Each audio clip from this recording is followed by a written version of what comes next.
यूहन्ना की इंजील और उसका 16वां बाब जो 33 आयत पर मुश्तमिल है। मैंने ये बातें तुमसे इसलिए कही कि तुम ठोकर न खाओ। लोग तुमको इबादत खानों से खारिज कर देंगे, बल्कि वो वक्त आता है कि जो कोई तुमको कत्ल करेगा वो गुमान करेगा कि मैं खुदा की खिदमत करता हूँ, और वो इसलिए ये करेंगे कि उन्होंने ना बाप को जाना ना मुझे। लेकिन मैंने ये बातें इसलिए तुमसे कही कि जब उनका वक्त आए तो तुमको याद आ जाए कि मैंने तुमसे कह दिया था। और मैंने शुरू में तुमसे ये बातें इसलिए ना कही कि मैं तुम्हारे साथ था, मगर अब मैं अपने भेजने वाले के पास जाता हूँ, और तुम में से कोई मुझसे नहीं पूछता कि तू कहाँ जाता है, बल्कि इसलिए कि मैंने ये बातें तुमसे कही तुम्हारा दिल गम से भर गया। लेकिन मैं तुमसे सच कहता हूँ कि मेरा जाना तुम्हारे लिए फायदा मंद है, क्योंकि अगर मैं ना जाऊं तो वो मददगार तुम्हारे पास न आएगा, लेकिन अगर जाऊंगा तो उसे तुम्हारे पास भेज दूंगा, और वो आकर दुनिया को गुनाह और रास्तबाजी और अदालत के बारे में कसूरवार ठहराएगा। गुनाह के बारे में इसलिए कि वो मुझ पर ईमान नहीं लाते, रास्तबाजी के बारे में इसलिए कि मैं बाप के पास जाता हूँ और तुम मुझे फिर ना देखोगे, अदालत के बारे में इसलिए कि दुनिया का सरदार मुजरिम ठहराया गया है। मुझे तुमसे और भी बहुत सी बातें कहना है, मगर अब तुम उनकी बर्दाश्त नहीं कर सकते। लेकिन जब वो यानी रूहे हक आएगा तो तुमको तमाम सच्चाई की राह दिखाएगा, इसलिए कि वो अपनी तरफ से ना कहेगा, लेकिन जो कुछ सुनेगा वही कहेगा और तुम्हें आइंदा की खबरें देगा। वो मेरा जलाल जाहिर करेगा, इसलिए कि मुझ ही से हासिल करके तुम्हें खबरें देगा। जो कुछ बाप का है वो सब मेरा है, इसलिए मैंने कहा कि वो मुझ ही से हासिल करता है और तुम्हें खबरें देगा। थोड़ी देर में तुम मुझे ना देखोगे और फिर थोड़ी देर में मुझे देख लोगे।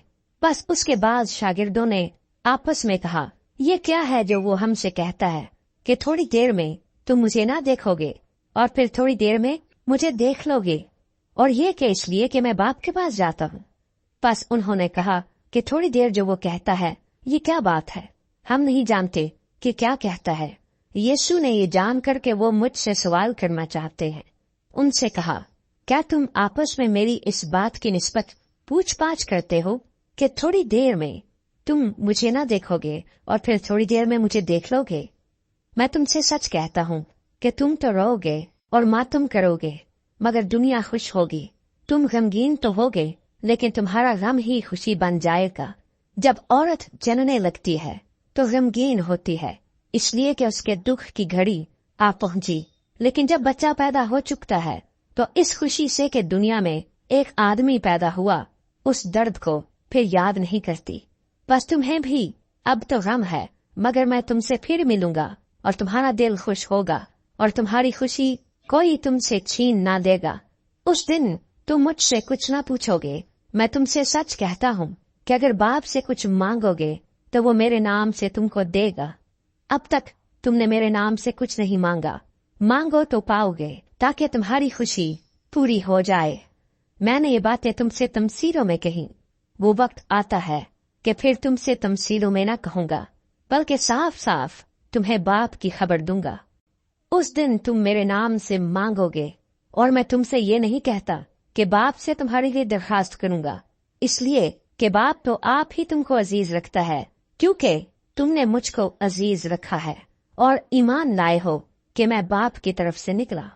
मैं बाप में से निकला और दुनिया में आया हूँ, फिर दुनिया से रुखसत होकर बाप के पास जाता हूँ। उसके शागिर्दों ने कहा, देख, अब तू साफ साफ कहता है और कोई तमसील नहीं कहता। अब हम जान गए कि तू सब कुछ जानता है और इसका मोहताज नहीं कि कोई तुझसे पूछे। इस सबब से हम ईमान लाते हैं कि तू खुदा से निकला है। यीशु ने उन्हें जवाब दिया, क्या तुम अब ईमान लाते हो? देखो वो घड़ी आती है, बल्कि आ पहुंची, कि तुम सब परागंदा होकर अपने अपने घर की राह लोगे और मुझे अकेला छोड़ दोगे। तो भी मैं अकेला नहीं हूँ, क्योंकि बाप मेरे साथ है। मैंने तुमसे ये बातें इसलिए कही कि तुम मुझ में इत्मीनान पाओ। दुनिया में मुसीबत उठाते हो, लेकिन खातिर जमा रखो, میں دنیا پر غالب آیا ہوں۔